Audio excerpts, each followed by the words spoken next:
It is Wednesday, July 24th, 2024, and this is the latest Latin and Central American news update for travelers. Let's jump into it. Follow along. You're watching dcbornrob, erasing borders. And now, the news. Okay, good morning, good evening, good afternoon, wherever it is you're located. Thanks for watching. You're watching DC Born Rob, Erasing Borders. I'm DC Rob. Let me give a quick shout out to my partner, Razor Rays. He just passed 11,000 subs. Every 1,000 subs is a big deal, so shout out to him.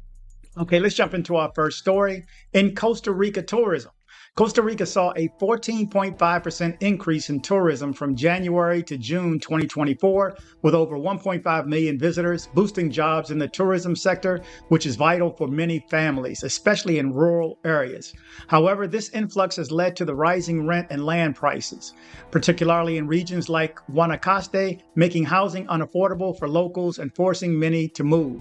In Sahara, for instance, 70% of Nicaraguan's construction occurs when average land costs are $3,495 per square meter, and Airbnb rentals generating $45 million annually. Homes start at $750,000, with some lots priced at $15 million. Similar issues affect Monteverde, where locals spend almost half their salary on rent or are forced to relocate due to high cost. The government faces the challenge of balancing tourism growth with local welfare, needing policies to address this complex issue, though it has not been yet a priority. Okay, over to Nicaragua. Since 2018, at least 263 journalists have fled Nicaragua due to persecution following the violent crackdown on protests against President Daniel Ortega, according to the Foundation for Freedom of Expression and Democracy. The NGO based in Costa Rica reports the culture of censorship, exile, threats to restrictions under Ortega. In the latest quarter ending in June, 34 media workers left Nicaragua due to the attacks on press freedom. Journalists face intimidation, threats of imprisonment, and discrediting by official spokespersons.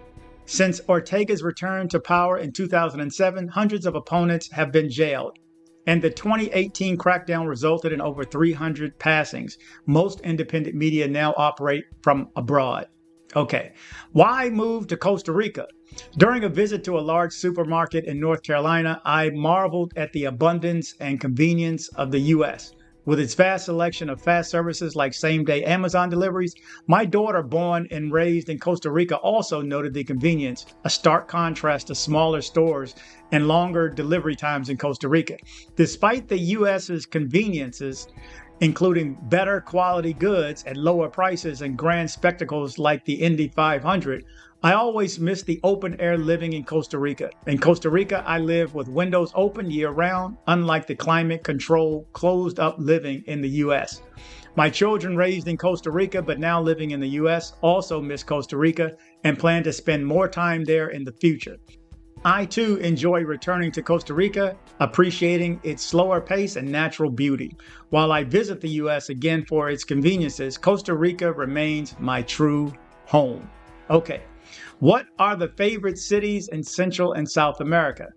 Readers of the World's Best Awards have selected their favorite cities in Central and South America for 2024. Over 186,000 participants rated cities on sights, culture, food, friendliness, shopping, and value. Cusco, Peru retained its top spot, celebrated for its rich history and landmarks. Antigua, Guatemala moved up to second place, noted for its Borque architecture. New to the list, Panama City entered at number 10, replacing Sao Paulo. Other top cities include Mendoza, Argentina, for a great wine, and Cartagena, Colombia, praised for its cultural diversity. Colombia's Cartagena and Bogota, Ecuador's Quito, and Peru's Lima also made the list, reflecting a blend of cultural richness and vibrant experiences. Buenos Aires, Argentina, held its fifth place position from last year. These cities offer a variety of transformative travel experiences, drawing travelers back for more. Okay, in Colombian tradition news, Colombian bullfighters are determined to keep their tradition alive, despite a new law banning bullfighting mid-2027. Sebastian Caqueza, a professional matador, vows to continue bullfighting even outside Colombia to divide the band. The legislation signed by President Gustavo Petro mandates a 3-year transition period and repurposes bullfighting arenas into concert halls and exhibition venues. The bill, championed by animal rights activists like Senator Andrea Padilla, reflects changing views on animal spectacles. However, bullfighting enthusiasts argue it threatens cultural heritage and economic livelihoods. The ban leaves the future of over 30,000 fighting bulls and many cattle ranchers uncertain.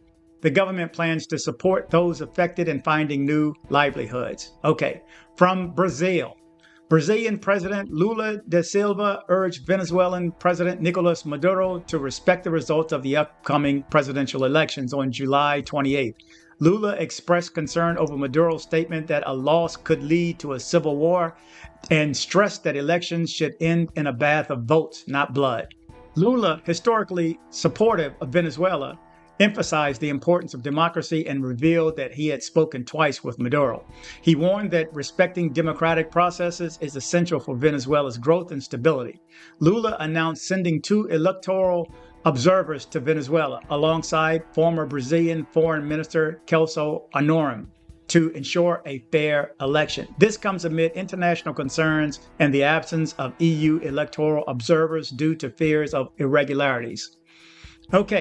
In Mexico, Elon Musk announced that Tesla's planned gigafactory in Nuevo León, Mexico, is on hold due to potential tariffs that Donald Trump might impose if he wins the upcoming U.S. presidential election. During Tesla's Q2 earnings call, Musk cited 2 concerns over Trump's proposals to heavily tax vehicles produced in Mexico, which could deter investment. Musk emphasized that Tesla is expanding capacity at its existing factories while monitoring the political landscape. Trump has threatened 100% tariffs on Chinese-made cars exported from Mexico, though it hasn't specifically targeted Tesla's operations. Governor Samuel Garcia of Nuevo León is championing the gigafactory, expecting over $15 billion in investments. The project's delay is a setback for both state and federal governments that have been preparing for its economic impact, including inviting Chinese suppliers to support Tesla's supply chain in Mexico. Okay, in Colombian military news, Colombia has increased its military presence at the Venezuelan border in response to rising electoral tensions in Venezuela. This measure aims to prevent potential conflict from spilling over into Colombia, as the opposition in Venezuela poses a real threat to the current establishment ahead of the upcoming presidential elections on Sunday. Venezuelan Defense Minister Vladimir Perino issued a resolution for strict border control from July 26 to the 29th, prohibiting weapons, alcohol sales, and public gatherings to ensure security during the elections. In response, Colombia reinforced its border earlier, deploying military personnel and equipment by July 21st. This election marks a significant challenge to the Maduro government, with tensions high due to the detention of opposition figures and predictions of potential violence from both sides. Maduro, one of the 10 candidates, has emphasized the need for his victory to avoid a bloodbath.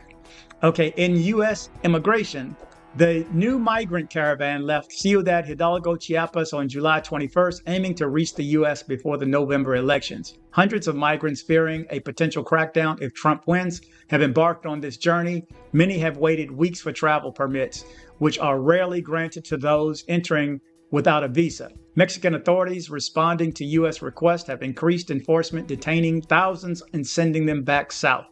Migrant caravans have varied in frequency and size since the first one in 2017, with 2022 seeing the most activity. These groups form a safety against criminals and immigration officials, but often break up due to exhaustion or enforcement actions. Oswaldo Reyna, a Cuban migrant, joined the caravan after waiting in Ciudad Hidalgo, responding to Trump's rhetoric by emphasizing their desire to work and escape hardships. Despite reaching the border, chances of entry are slim due to the recent U.S. policies limiting asylum claims. Apprehensions at the border have dropped, with new measures in place to control daily encounters. Okay, in Central American tourism, in 2022, Central American countries saw over 21 million visitors, but sustaining these numbers in 2023 have been challenging. To boost tourism, officials are implementing innovative strategies discussed at UNWTO meeting at Punta Cana, including digital solutions to enhance visitors' experience. First, the availability of card payments in micro and small businesses being facilitated by a $750,000 investment from BID Lab and Salvadoran fintech company Cubo. This initiative supports 70,000 micro entrepreneurs in El Salvador, Guatemala, Costa Rica, and Panama by providing a user-friendly POS system. Second, eSIM technology is improving connectivity for travelers, eliminating the need for physical SIM cards and reducing roaming charges. Companies like Holofly offer data plans that work across multiple Central American countries.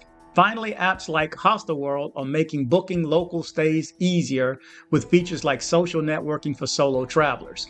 This has led to a significant increase in bookings, showcasing the region's growing tourism potential driven by the technological advances. In international weather, the Saharan air layer, the SAL, a mass of dry, dusty air from the Sahara Desert, is projected to impact parts of the United States, including Texas, this weekend. This dust can suppress hurricane formation, create hazy skies, and produce colorful sunrises and sunsets. However, it poses health risks, especially for children, older adults, and people with heart and lung conditions. Symptoms similar to allergies, such as nasal congestion and respiratory irritation, can occur. Health experts advise using saline sprays, air purifiers, and staying hydrated to mitigate these effects. Limiting outdoor activities can also help reduce exposure. Okay, over to Cartagena right quick. To enhance security in Cartagena taxis, Mayor Dubek Turbe announced that cameras will be installed in all taxis to record incidents and transmit images in real time to the police and district security. This measure aims to provide audiovisual evidence for complaints and lawsuits and improve overall road safety. The decision follows a taxi strike in Cartagena, during which agreements were made with the taxi union. These include giving organized taxi drivers priority for the new surveillance device, aiming to reduce the number of independent operators. Mayor Turbe also mentioned efforts to facilitate dialogue between the Ministry of ICT and the Ministry of Transport to regulate digital transport platforms. Additionally, a draft agreement will be presented to reduce taxi drivers' bad debts and prevent illegal operations. Further discussions with the airport union will continue to refine these measures. Okay, in music, Travis Scott has announced that his Circus Maximus Stadium tour will include a stop in Bogota, Colombia on September 16th at the Coliseo Live. Scott will also perform in other Latin American cities such as Santiago, Buenos Aires, Sao Paulo, San Juan, and Mexico City, as well as in Australia, New Zealand, and New York. Ticket pre-sales start on July 24th via his official website with the password Utopia. Known for hits like Sicko Mode and collaborations with brands like Nike and McDonald's, Scott is celebrated for his energetic performances, but has faced criticism following the 2021 Astroworld Festival tragedy. In other music news, the Smashing Pumpkins will also perform in Bogota on November 14th.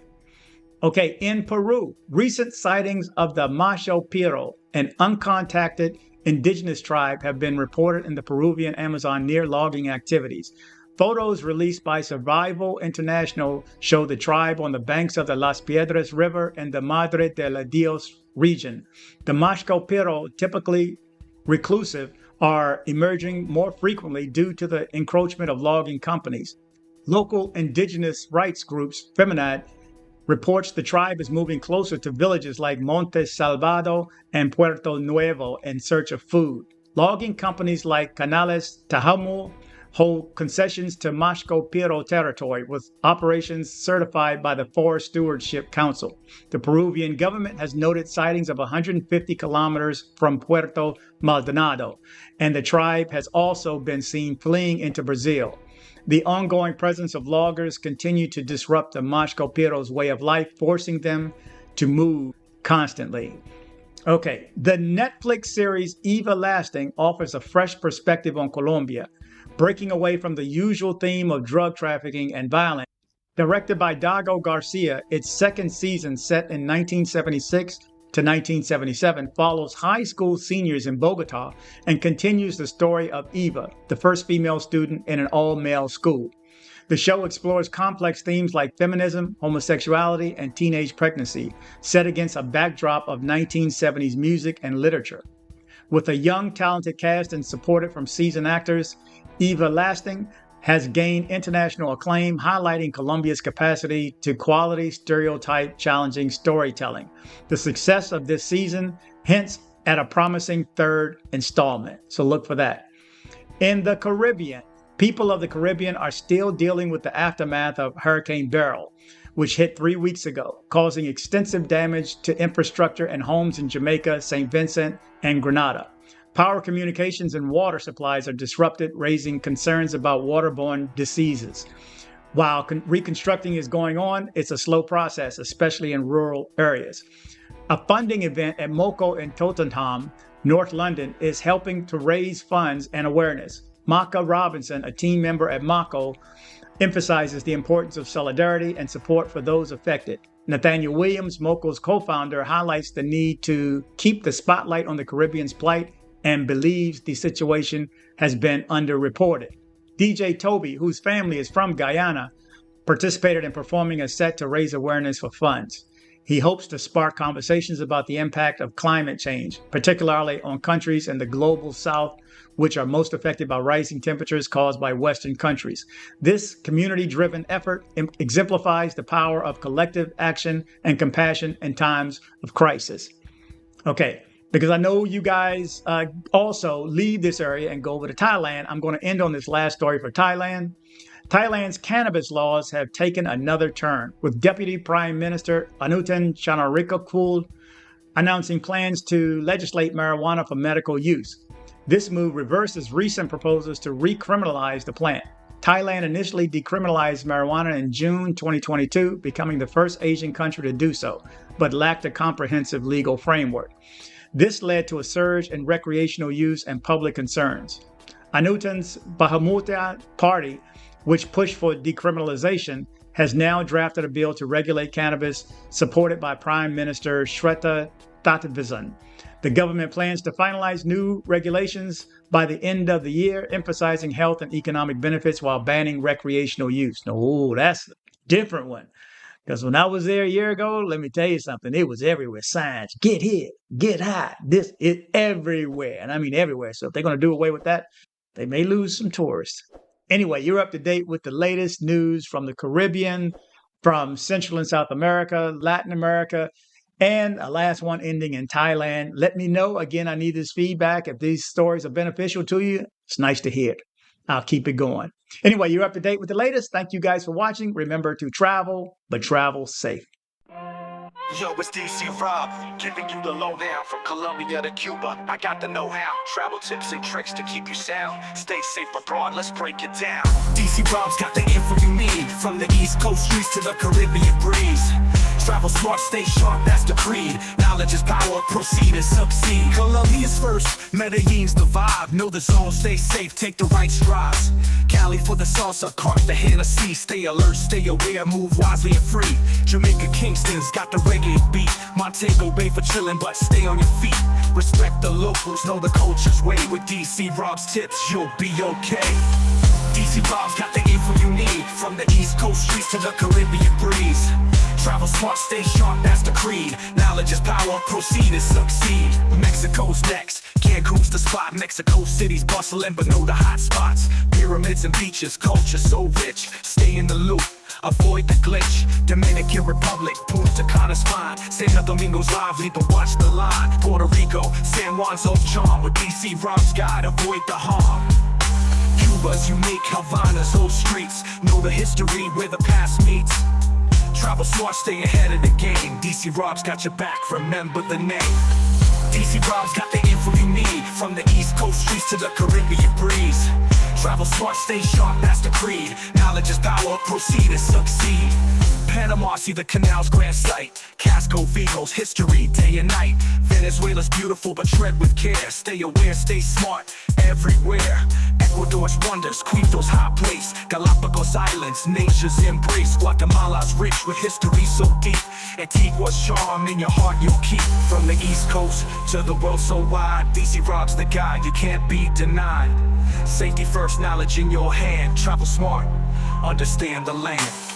dcborrob's got the info you need, from the East Coast streets to the Caribbean breeze. Travel smart, stay sharp, that's the creed. Now knowledge is power, proceed and succeed. Yo, it's DC Rob, signing off with pride. Travel the world, let safety be your guide. From Colombia to Cuba, Jamaica to the Bay.